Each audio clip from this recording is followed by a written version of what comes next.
Hello there, I'm Fred. Welcome to a video game commentary video. If you're new to the channel, welcome. If you are a returning viewer, welcome back.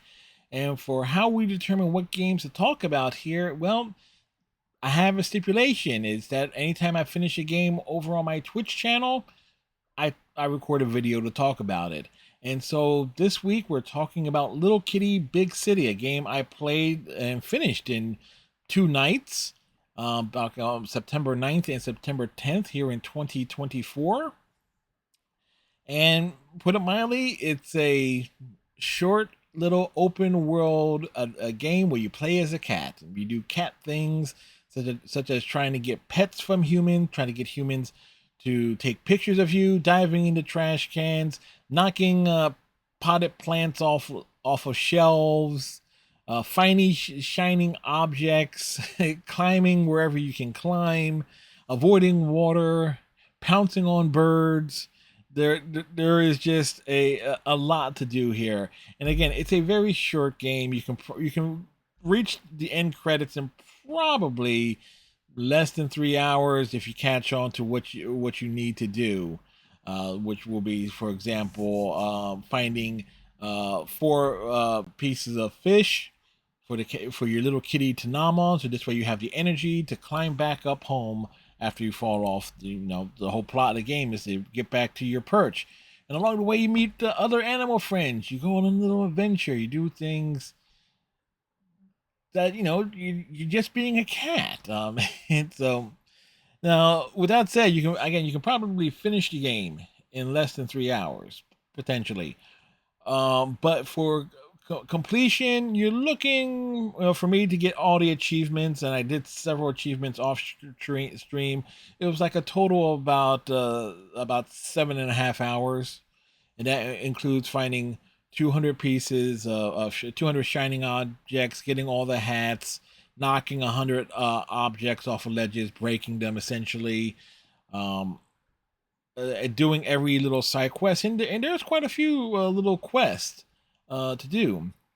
You have quests such as finding four little duckies and bringing them to a pond. Uh, you have quests like knocking jars of jams off of ledges. Quests like bringing a bagel up to a satellite dish where cat is napping, so that cat can move, so you can take a nap in that spot. Which also relates to another quest of finding all these sleepy nap zones. Then you have little things that can occur, such as, well, as you see here, being thrown out of a store, which is an actual achievement. We also have things, objectives such as not tripping humans up a certain number of times, or getting humans to pet you 10 times, or for having them take pictures of you about 20 times. So it's like there's a lot of things to do here. They pack a lot. For the price of the game, I think at the point in time was at night is about $20. I think it was the price, but I played it via Game Pass, so I wasn't really paying attention in terms of its price. But you get a lot in there for like a short little, again, for it was like a 7 hour game overall if you want to do all the objectives. And then you got things like finding hats. There's like 42 hats. You got 20 that you can find around the city. You got some related to quests, and then you have others that can be purchased at little gotcha machines around town. So you can customize the look of your cat to a degree, such as you got your banana hat, your panda hats, your crab hats. There's an astronaut helmet, and other little cute things for your kitty to wear. There's actually a great little touch in it, and this is a bit of a spoiler here. But at the end of the game, when you actually get your kitty back home, you can actually name him or her, depending on. I think this cat is kind of genderless or neutered, depending on one's perspective there. So you can name your kitty whatever the heck you want at the when you when you get the kitty back home. So that's a nice little touch there. Also, a nice little touch is you do interact with other animals to a degree. Other animals do have dialogue, and they do have unique personalities and such.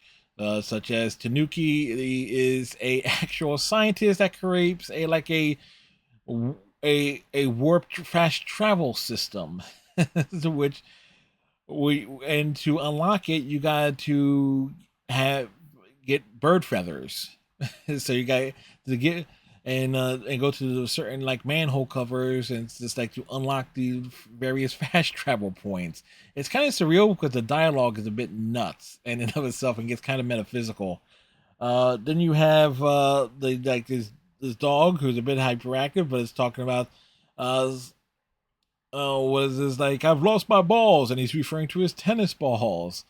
Then you have like this cat here that is napping on this fruit stand. He's the mayor. He wants you to knock red jars of jam down so he can sleep comfortably. So but they have unique ways of speaking there if you're reading out the dialogue and such. So again, there's a lot of care and attention was put into this game, so it's definitely worth it. Now, with that said, I do have to talk about this game's clear influence.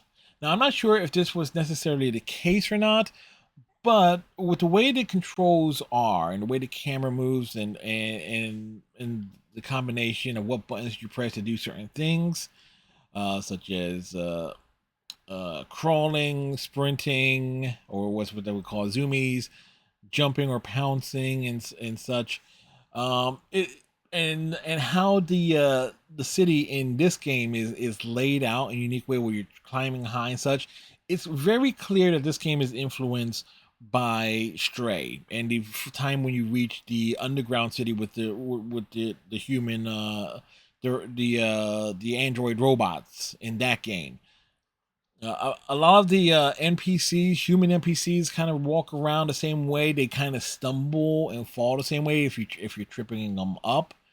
There's not that same interaction where if you get one to nuzzle them, you see it's quite clear this game was heavily inspired by Stray and what could be considered to be the best parts of that of what Stray is, because there were people I actually know people who played Stray and they just spent hours in just not one area of the game, not really caring about advancing the plot or anything, just going around just doing cat things. So Little Kitty Big City kind of takes that concept and just expands it to a large degree. Where you're just being a cat. There's no danger for you besides being accidentally kicked, stepping in water, or human sneezing on you and sending you flying, which is actually one of the more surreal aspects of this game. You don't take fall damage because cats land on their feet. You don't have to worry about cars or traffic or anything.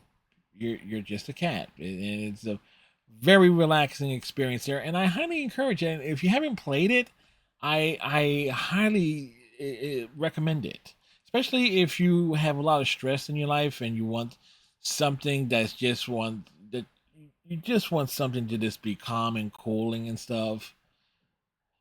Just take your mind off of things. This is like this is a great game for that, in my opinion. So with that said, oh, I will talk about the normally I would say like voiceovers, music, sound design, and stuff like that. You got kind of like a nice little easy listening score. It's not really noticeable at most of the time. Some of the NPC humans do say stuff like they'll tell you to get lost or get out of the way, in which case you're encouraged to trip them. But there's not really much there in terms of actual of things that they say and so forth. There, you got your meows, your cat screeches, occasional dog barks, and a duck's quacking here and there. But it's again very straightforward. Um, um, so, but it's again, it's not a game that is going to blow you away in terms of its sound design. It's going to amaze you with its cute visuals and such, but beyond that, it is what it is. And again, I do recommend it.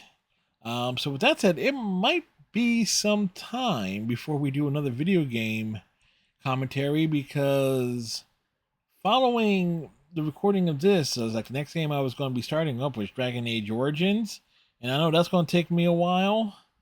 And then I highly doubt I will be finished God Eater Resurrection by the time this video goes live here on YouTube. Because this video is obviously will be posting up in like early October here of 2024. So it's still got a ways to go. And one game I haven't started yet, and the other game I'm not even halfway through yet. So you can probably expect like other videos or extra episodes of the Daria reactions in the coming weeks to kind of fill things out a bit. So with that said, like, comment, subscribe, tighten your friendship bracelet, stay safe, have a good one, and we'll see y'all in the next video.